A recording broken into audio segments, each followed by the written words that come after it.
দেখুন, ইলাস্টিক ছাড়াও বাচ্চাদের ফ্রকে কিভাবে কুচি দেওয়া যায়। বাচ্চাদের ফ্রকে এইভাবে কুচি দিলে খুব সুন্দর লাগে দেখতে। আপনারাও প্র্যাকটিস করুন। যারা জানেন না তাদের জন্যে, যারা জানেন তাদের জন্যে না। প্র্যাকটিস করবে, যত প্র্যাকটিস।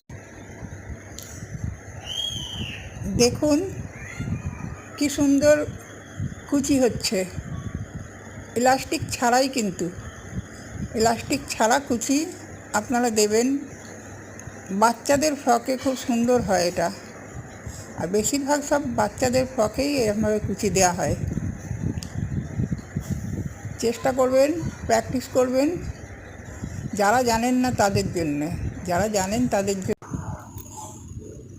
দেখুন ইলাস্টিক ছাড়াও কিভাবে কুচি দেওয়া যায়, কত সহজে কুচি দেওয়া যায়। ঠিক আছে, বাচ্চাদের ফ্রকে বেশিরভাগ এইরকম কুচি হয়। প্র্যাকটিস করবেন আপনারা। যারা জানেন না তারা, যারা জানেন তাদের জন্য নয়। দেখে নেন, ভালো করে শিখে নেন। এইভাবে প্লাস্টিক ছাড়াই কুচি দেবেন। চেষ্টা করবেন, ঠিক পারবেন। প্র্যাকটিস যত করবেন ততই হাত সরগড় হবে। প্র্যাকটিস না করলে কোনো কিছুই সহজ মনে হবে না। যত প্র্যাকটিস করবেন ততই সহজ হবে।